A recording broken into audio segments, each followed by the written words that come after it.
frame it as that, so I'm going to ask a question here. Okay. So the top three ideas that we've seen around the farm to implement, because a lot of people are going to get a rude wake-up call. They're going to go from 0 to 100 in a panicked fashion. So what we want to do is, with the most amount of result in the shortest amount of time, is where we want to go with this. So the top three, what do you think? And I'm going to add in other slides as we're going along here so you can visualize.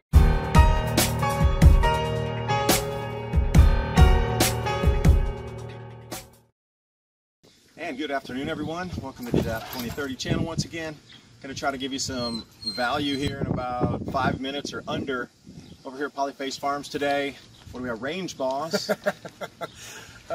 Daniel or Dan? Daniel Salatin. Yes, all right. That's us. Yep, Daniel. Cool. And I've been waiting to get up here too, because I have that farm, and any of you following the Homestead 2030 project along with the E.S.T 2030 channel know we have 23 acres in Tennessee, and we're building out the orchards and trying to learn some permaculture along with the cameo here. So with things, you know, Daniel said that it's okay to talk about maybe going any object or any thought might be good to talk about.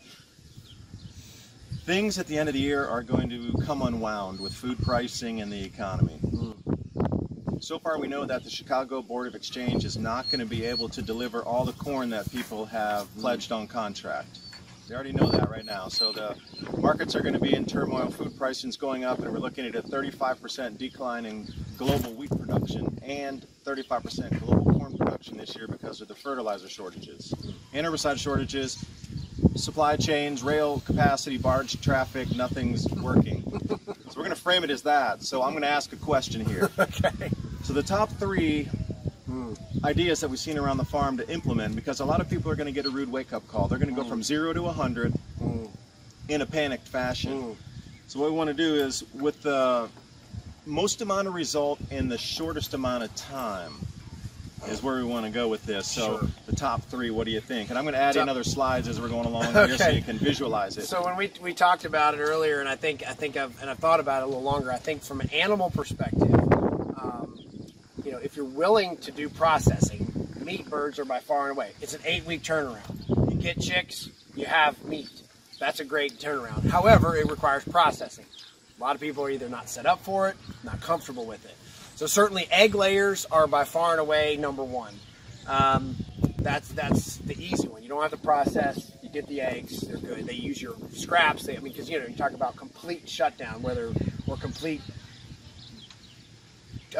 turmoil. We'll just put it that way. So I mean, you know, do you have trash pickup? Is it worth picking up trash anymore? So what do you do with all your scraps? You can give them to your chickens. You don't have to worry with it. You know, you look and watch these crazy movies that we thought were nuts. Hey, well, that's going to be a take two there. Hey, what is this? Hey, bud. All right, let it roll. Unexpected.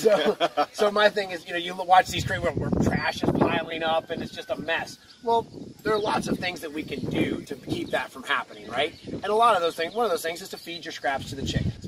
And I think that's great. The next one is rabbits. Now, rabbits are cute and cuddly, and they're usually viewed as pets. And that's a tough one to get over, but they do great, they create wonderful protein. They can eat stuff that's already in your yard. And these are domesticated rabbits. I'm not talking about wild rabbits. I'm talking about getting a domesticated rabbit. They produce a finished meat product in literally 12 to 15 weeks, and you're in good shape. And they're very quiet and easy to run. So that's number two. And then can I say something? Yeah, down there, the farmers do not like rabbits around in our area. They're really gun shy of rabbits because they get out. They've had problems there before, eating through some of the produce, and the farmers don't like rabbits. So what would you say to the neighbors that are in the farming community already that like, we don't want rabbits around here? Sure. Well, I would say that the rabbits in this area, well, first of all, we raise our rabbits in a racking house, and with the rabbit and chickens, and the rabbits are in wire, I say cages, but I don't want to use that word to create a stigma. But they are enclosed, they are in wire enclosures that are big enough for them to move around freely and be comfortable. And rabbits are always individualistic. They need to be by themselves, and so not to get lost in too many weeds, but they actually are happier when they're not in big groups and they're one-on-one. And so for me, that works right. And so they're contained. I mean, unless someone is negligent, leaves the door open, they're not going anywhere. They're not going to dig out. I feel very, I mean, I've had rabbits for 25 years, and there's not any rabbit running around here wild from me. So I would be very confident to have them in these settings. And then number 3, I guess, would be a small ruminant. And I say small ruminant meaning a sheep or a goat. A goat is harder to control, but goats are very accepted in urban settings. So I think that's important. Hey, Bob. The urban settings. And so when you think about what people are comfortable with, goats are very accepted, right? I mean, people have pet goats. They've got small goats. They're cute. They're enjoyable. So as long as you can get over the harvest, as long as people are okay with the harvest setting, then goats are great, and sheep as well, because sheep are very small and easy to work with. So the small ruminant sheep or goats are great. So laying hens, rabbits, small ruminant sheep or goats. And we got to see the farm and everything up there. You talked about algae being in a pond, so I'm wondering, have you ever harvested that algae used for fertilizer? Do you know much about that? What's the turnaround? Because, say, centralized supply chains are starting to break down in every shape and fashion and form. And by the end of the year, September contract delivery and the December contract deliveries are going to wipe out and scare the market in 2023. There's going to probably be runs on farm tools because everybody will realize they need to grow their own food by then. Fertilizer and building the soil out. People are going to dig into their clay and go, whoa, why didn't my seeds grow? Right. But then what can we get for wild, just, forageable fertilizers? Sure. Well, I think number one, the average homeowner throws away mountains of carbon and fertilizer every day and they don't even know it. Yeah. I mean, we're talking about when you mow your grass and you rake up the grass and you throw that away, or you dump it over the back fence.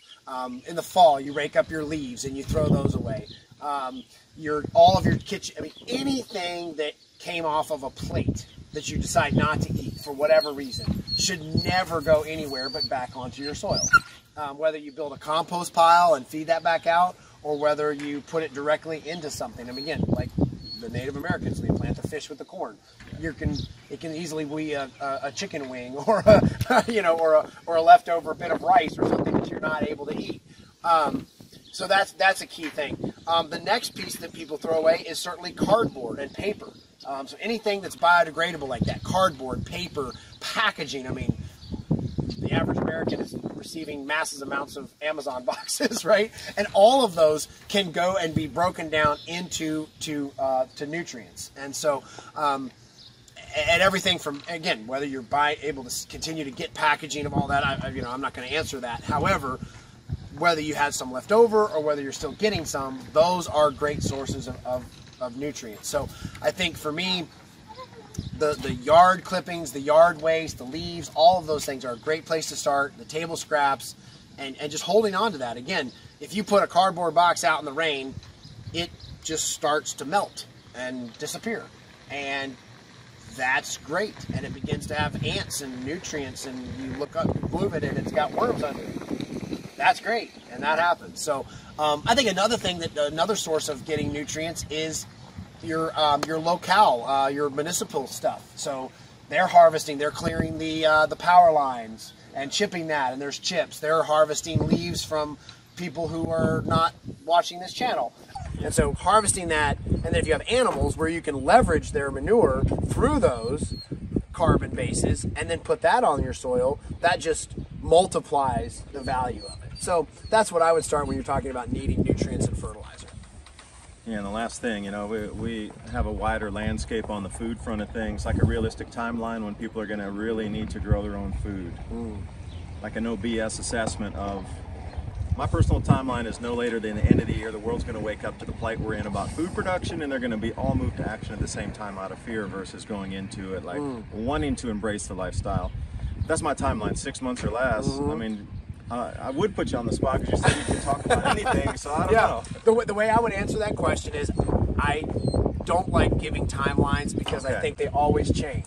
Because a new criteria jumps in. So you think, well, on the trajectory we're on, your timeline sounds good. However, there's a lot of things that can happen between now and then.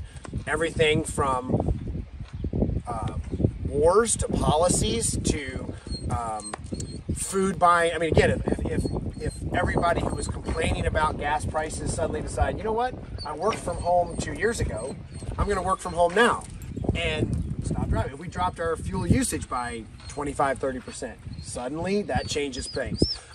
If a big percentage of people started buying local food, that changes things. So I think it's one of those, yes, on the trajectory we were on, your timeline might work, and it still might. I'm not going to say it is or it isn't. However, I think that the human experience is very resilient. I think we're very creative, and I think we haven't, as a culture, been asked to face and or solve massive, I'm going to say,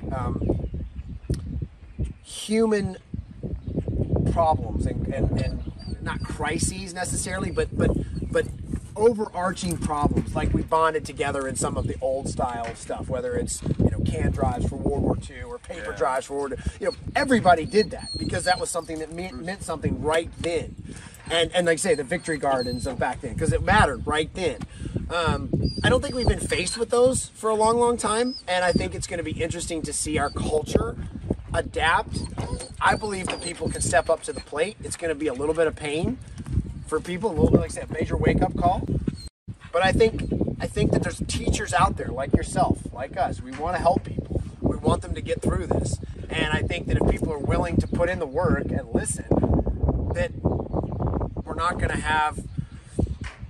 Again, with great disturbance creates great opportunity and great change. Doesn't mean change is bad. It's just different. And so I have maybe a glass half full outlook on it, that, you know, farmers are resilient and they figure out a way to do it, you know, and so we'll see. But it's a hopeful message. See, stay positive, take control of your own destiny. That's right. Kind of the message, that if you actually go to the action for your self-sufficiency and your communities coming together, also thinking the same direction. Yes, you're going to thrive during these times. Others might not. But again, thanks for spending your valuable time with us. Daniel Salatin, David Duvine, and that's us. And bye for now. Later.